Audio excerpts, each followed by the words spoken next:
Hello ਜੀ, ਸਤਿ ਸ਼੍ਰੀ ਅਕਾਲ ਜੀ। ਮੈਂ ਵਰਿੰਦਰ ਕੌਰ। ਮੇਰੇ ਚੈਨਲ 'ਤੇ ਤੁਹਾਡਾ ਬਹੁਤ ਸਵਾਗਤ ਹੈ। ਉਮੀਦ ਕਰਦੀ ਹਾਂ ਤੁਸੀਂ ਸਾਰੇ ਠੀਕ ਹੋਵੋਗੇ, ਚੜ੍ਹਦੀ ਕਲਾ 'ਚ ਹੋਵੋਗੇ। ਅਤੇ ਆਓ ਅਸੀਂ ਆਪਣੇ ਅਗਲੇ ਐਪੀਸੋਡ ਨਾਲ ਜੁੜਦੇ ਹਾਂ ਅਤੇ ਵੇਖਦੇ ਹਾਂ ਅੱਗੇ ਦੀ ਕਹਾਣੀ ਕੀ ਕਹਿੰਦੀ ਹੈ। ਚਲੋ ਜੀ, ਸ਼ੁਰੂ ਕਰਦੇ ਹਾਂ। अरे पुत्र, बहुत फ़िक्र होने लगी है तुझे अपनी बहनों की। मुझे तो ये बात बहुत अच्छी लगी है भाई साहब, चाचा जी ने बोला। चाचा जी ने अपने दिल की बात कह दी पापा से। अभी अभी तो हमने अपनी एक बेटी विदा की है ससुराल, अब दूसरी भी। तो क्या हुआ पापा, हम रोका कर लेंगे। लड़का अच्छा हो तो बुरा क्या है। राजन ने बात को आगे बढ़ाया। मम्मी, चाची, आशा और तीनों लड़कियां उनकी बातें कान लगाकर सुन रही थीं। मम्मी और चाची जी बहुत खुश थीं और उनकी खुशी तो छुपाई ही ना छुप रही थी। शक्कू की आंखों में भी अब चमक आ गई थी। वो नीतू को पीछे से पकड़कर झूमती हुई बोली, नीतू, हाय नीतू, वो भी डॉक्टर है। नीतू तो बुत सी बनी रह गई। रोही ने तो नाचना भी शुरू कर दिया था। आशा ने नीतू की बलाएं ले लीं, बहुत लाड किया उसे। वो तो किचन में खड़ी खड़ी बहुत खुश थी। राजन अभी भी बोल रहा था, मगर पापा वो दिल्ली रहते हैं। तो क्या हुआ, वो जब भी यहाँ आए तुम बात चलाने की कोशिश करना। मेरा तो दिल नहीं मान रहा अपनी दूसरी बेटी को भी तोड़ने का। पापा उदास हो के बोले। लेकिन मम्मी और चाची बोल पड़ी, आपकी बेटियां यहीं पे रहेंगी, इसी देश में, कहीं भी देश में नहीं चली जाएंगी। और फिर अच्छे रिश्ते भी तो किस्मत से ही मिलते हैं। हाँ पापा, मुझे भी ये बात अच्छी ही लगी थी, इसीलिए तो हाँ कहा था। राजन ने बात को बढ़ाते हुए कहा।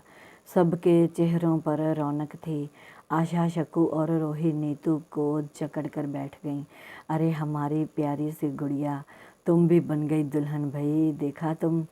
देखा नीतू, तेरे भाई को कितनी फिक्र है तुम्हारी। हाँ भाभी, अगर साथ साथ ही शक्कू की भी शादी कर दी जाए राजा से तो क्या कहना। रोही मचल कर बोली। आशा ने उसका मुंह बंद करते हुए कहा, रोही धीरे बोल, बाहर सब सुन लेंगे। फिर थोड़ा रुक कर आशा बोली, अरे हाँ, तेरे भाई कह रहे थे कि आज राजा इसीलिए नहीं आया क्योंकि वो कुछ शॉपिंग वॉपिंग कर रहा है अपने चाचा के साथ। शायद वो कल परसों तक चला जाएगा। इतनी जल्दी, शक्कू तड़प कर बोली। तो तुम क्या समझती हो वो वहाँ पे आवारागर्दी करने जा रहा है। रोही अपना मुंह बनाकर बोली। शक्कू फिर गहरी सोचों में डूब गई। मन नहीं टिक रहा था उसका, इसीलिए वो अपने रूम में चली गई। अगले दिन तीनों कॉलेज से हंसती हंसती आई। आशा ने उनको खुश देखा तो बोली, क्या बात है, आज तो बहुत खुश नज़र आ रही हो। उसने सबको पानी दिया। हाँ भाभी, आज हम बहुत खुश हैं। आपको याद है पिछले दिनों भी हमें राजा कॉलेज से आते मिला था। हाँ तो वो जनाब आज फिर मिला था।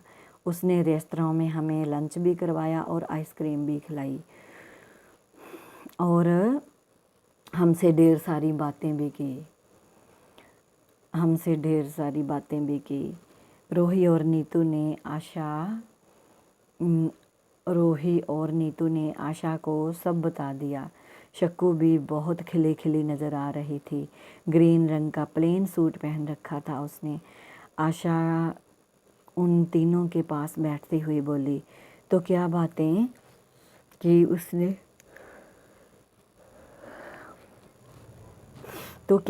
की उसने। रोही घुटनों के बल बैठती हुई बोली, वो राजा की तारीफ़ पे तारीफ़ किए जा रही थी। नीतू ज़्यादा मुस्कुरा रही थी। उसको मुस्कुराते देख शक्कू ने कहा, भाई अब बस भी करो, तुम तो ऐसे रिएक्ट कर रही हो जैसे। अरे मुझे भी कुछ बताओगी कि खुद ही हंसे जाओगी। भाभी मैं बताती हूँ। रूही सीरियस होकर बोली, भाभी मैं बताती हूँ। हम जब कॉलेज से आ रहे थे तो राजा भी अपनी मोटरसाइकिल पे आ रहा था। फिर हम अपनी रज़ामंदी से उसके साथ लंच करने रेस्टोरेंट में गए। लंच के बाद हमने आइसक्रीम खाई। कुछ देर हम यूं ही बातें करते रहे, पर शक्कू का तो आपको पता ही है कि उसका चेहरा गुब्बारे की तरह फूला हुआ था। ये तो बिल्कुल खामोश रही। खामोश रही। ये तो बिल्कुल खामोश रही। राजा उसका फूला हुआ मुंह देखकर इस पर बरस पड़ा। क्या बरस पड़ा? अरे नहीं भाभी, यूं ही इसे समझाने लगा कि मैं वापस भी आऊँगा, तुम उदास ना हो। ज़रा तफसील से समझाओ ना, पहले की तरह।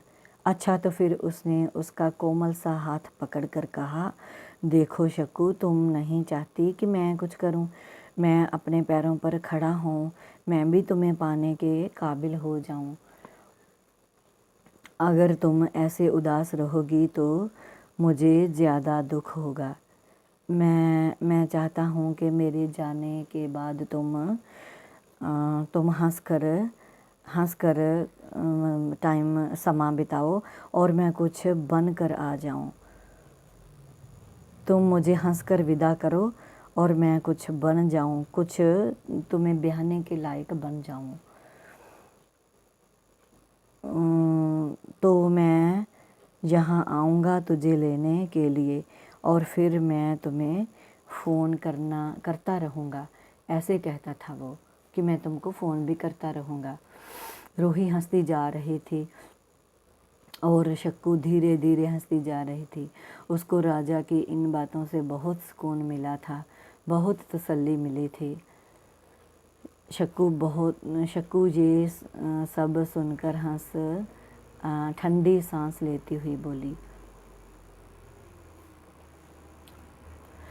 शक्कू धीरे धीरे हंसती जा रही थी। उसको राजा की इन बातों से बहुत सुकून मिला था, बहुत तसल्ली मिली थी। आशा ये सब सुनकर ठंडी सांस लेती हुई बोली, शुक्र है भगवान, कुछ तो रास्ता निकाला तुमने। कैसा रास्ता भाभी? अरे भाई, शक्कू को खुश रखने का रास्ता। उसके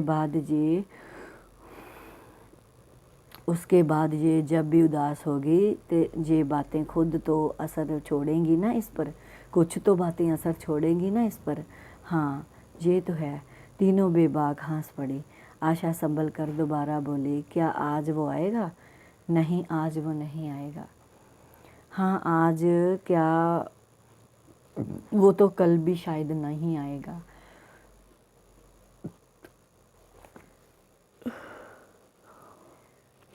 नीतू सोच में पड़ गई। क्यों? अपने चाचा को लेकर अपने रिश्तेदारों से मिलने जाना है उसे। कहता है संडे की शाम घर से निकलेंगे और गाड़ी पर बैठकर दिल्ली पहुंचेंगे। दिल्ली जाकर एरोप्लेन में बैठेंगे, जहाज़ में, और एरोप्लेन सीधा जाकर अमेरिका जाकर रुकेगा। आशा ने उनकी कही ये बातों में उनको वहीं उनकी बातों में लगे छोड़कर अपने सिर पे दुपट्टा लेकर बाहर चली गई अपनी सासू माँ के पास। मम्मी और चाची जी आंगन में बैठी हुई थी पलंग बिछाकर। आशा को आते देख मम्मी ने कहा, बहुत चहक रही हैं ये लड़कियां, क्या बात है? कुछ नहीं मम्मी, आज फिर ये तीनों राजा की जेब हल्की करके आई हैं। इसीलिए चहक रही हैं।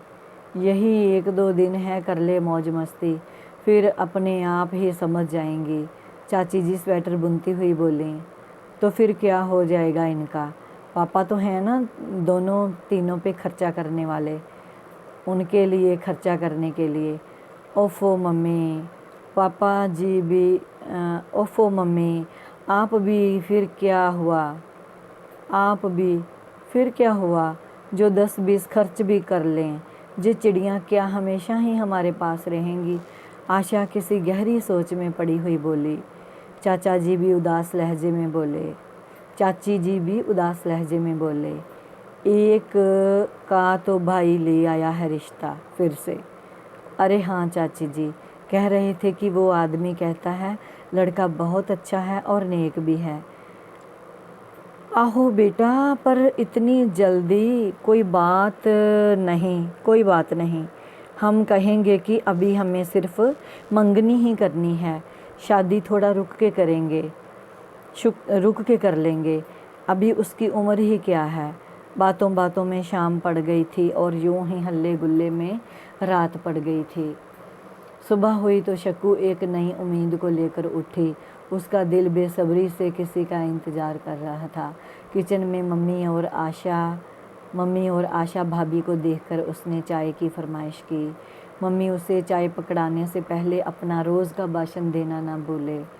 ब्रश तो किया करो पहले, चाय का चस्का पता नहीं कब छूटेगा, गरम गरम चाय ही अंदर फेंक लेती है अपने। आशा भाभी मम्मी के बगल में खड़ी थी, वो भी चोरी चोरी खिल्ली उड़ा रही थी शक्कू की, हंस रही थी उस पे। शक्कू ने अभी एक घूंट भरा था कि उसे ज़ोर से छींक आ गई। वो बहुत खुश थी, उसे राजा याद कर रहा है, सोचने लगी कि उसे राजा याद कर रहा है। शायद आज वो आ ही जाए। वो चाय पीते पीते लॉन की तरफ बढ़ गई, जहाँ पे नीतू और रोही राजन भैया के साथ फूलों और पौधों को पानी दे रहे थे।